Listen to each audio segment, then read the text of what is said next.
40 দিন শেষ হতে চলেছে। আশা করছি জুলেখার এই নির্জনতার অবসান ঘটবে। 40 দিন পর জুলেখা যদি আপনাকে বিবাহ করতে না চান তাহলে? সহধর্মিণী হওয়াটা বাধ্যতামূলক নয়।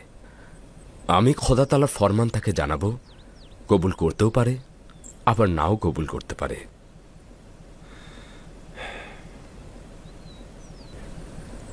ভাইজানদের এখনো কোনো খবর পাওয়া গেল না, বড্ড দেরি করছে।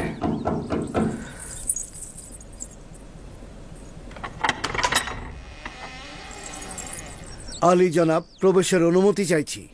কোনো সমস্যা নাই, প্রবেশ করতে পারেন।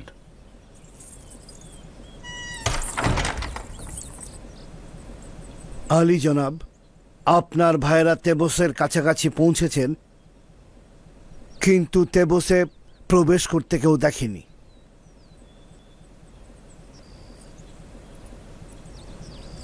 সম্ভবত তারা তেবসে প্রবেশ করেছে, কিন্তু আপনার প্রতিনিধিগণ তাদের খেয়াল করেনি। যদি তারা তেবসে প্রবেশ করে থাকে তাহলে অবশ্যই তারা গমের গুদামের দিকেই যাবে। সেখানে ভালো করে খোঁজ করুন। তাদেরকে পা মাত্রই আপনার কাছে নিয়ে আসব। তাদেরকে সঙ্গে করে অখনাতুনের রাজমহলে নিয়ে যাবেন। দেখি খোদা তাআলা ইউসুফের সাথে কি করেন, কারণ তিনি চাননি ইউসুফের উপর কোনো প্রভাব পড়ুক। আদেশ শিরোধার্য আলী জনাব।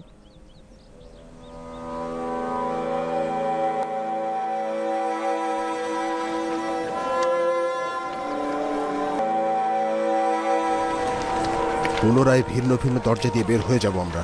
কোনরূপ শব্দ ছাড়াই আমরা যে দরজা দিয়ে ঢুকেছিলাম সেই দরজা দিয়ে বের হয়ে যাব। প্রবেশের সময় না চেনায় মনে হচ্ছে ভাগ্য আমাদের সুপ্রসন্ন হয়েছে। আমরা একটু ধৈর্য ধরি, রুবিন ও সামন আসুক। আমাদের যেন একসঙ্গে কেউ না দেখে, শুধুমাত্র একটু দূরত্ব রেখে আমরা এখান থেকে চলে যাব। এটার সন্দেহ নেই, প্রতিনিধিগণ এখানেও আমাদের খোঁজে আসতে পারে।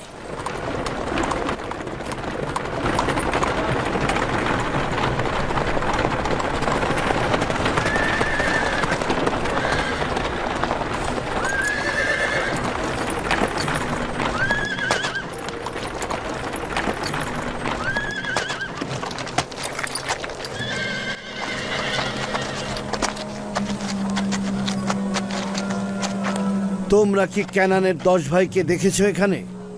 এই লোকজনের মধ্যে অনেকেই ক্যানানের রয়েছে, কিন্তু এই 10 ভাই না, তাদেরকে তো কোথাও দেখিনি।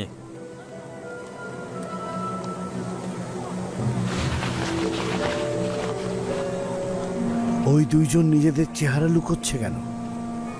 কি ভাবছো, নির্দিষ্ট কোনো দলিল রয়েছে? অবশ্যই রয়েছে, তাই নিজেদের চেহারা লুকোচ্ছে। চলো যাই।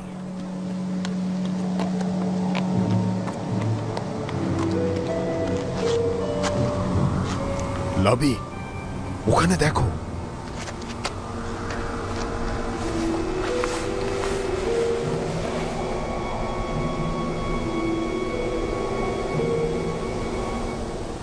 তোমরা এখানে কেন চেহারা গোপন করছো? আমরা সর্বদা তোমাদের খুঁজছি। আবারও আজিজে মিশরের কষ্টের কারণ হতে চাইছিলাম না। সব কিছুই নষ্ট হয়ে গেল। আমরা আব্বাজানের নকশা বাস্তবায়ন করতে পারলাম না, নিজেদের গোপন রাখতে পারলাম না। আসলে খোদা তাআলার ইচ্ছা ছিল আমাদেরকে তারা চিনে ফেলবে। আব্বাজান এক নকশা করলেন, কিন্তু খোদা তাআলার তো অন্য নকশা ছিল।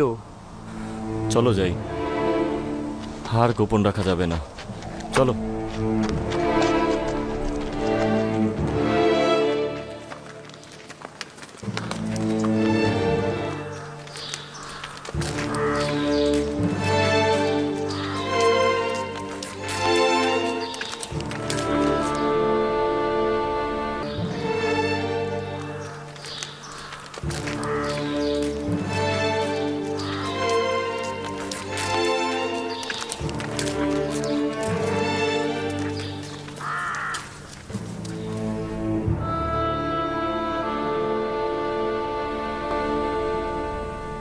আপনি চিন্তা করবেন না, তারা অবশ্যই আসবে। তাহলে তাদের কি হলো? তারা তেবসের কাছাকাছি এসে কি অদৃশ্য হয়ে গেল? জনাব মন্ত্রী মহোদয়, প্রবেশের অনুমতি চাইছি। প্রবেশ করুন মালিক। তারা এখন অখুনাতুনের রাজমহলে। এসেছে? জি বানু, তাদের ছোট ভাইকেও নিয়ে এসেছে। আপনি যান, আমি আসছি। তাদের জন্য একটা পরিকল্পনা এঁটেছি যা তারা ভাবতেও পারবে না। তাদেরকে শাস্তি দিতে চাইছেন?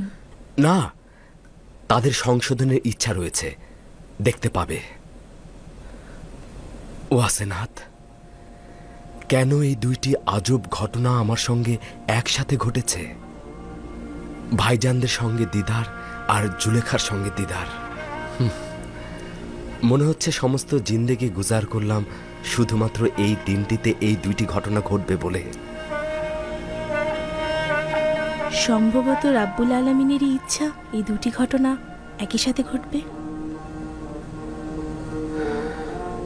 জানো না বেনিয়ামিনকে দেখতে কতটা উদ্গ্রীব আমি। 30 বছরেরও অধিক সময়, না জানি ও এখন কতটা বড় হয়েছে। কিছুক্ষণের মধ্যেই তার সাথে মোলাকাত হবে আপনার।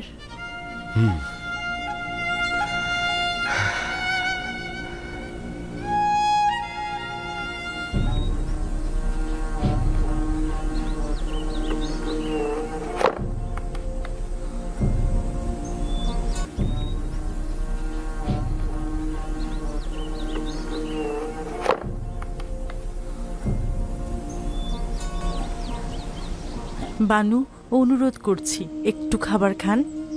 কেন নিজেকে এত কষ্ট দিচ্ছেন?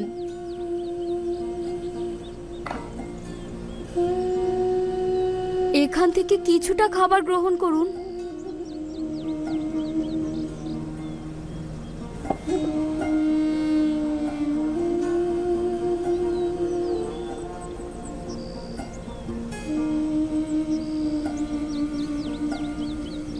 আপনি খাবার গ্রহণ না করা পর্যন্ত আমরা এখান থেকে যাব না।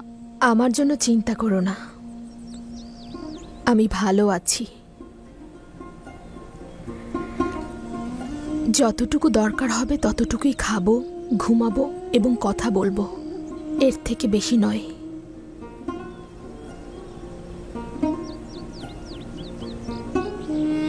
আমার পুরো জিন্দেগি খাওয়া দাওয়া আর আনন্দ ফুর্তিতে কেটেছে। বাকি দিনগুলো ভিন্নভাবে বাঁচব। 50 বছরেরও বেশি সময় বেখবর থাকা, নফসের ইবাদত, কামনা বাসনার ইবাদত, অহংকারী, দাম্ভিকতায় মশগুল। কিভাবে আমি এই গুনাহসমূহ থেকে পরিত্রাণ পাব?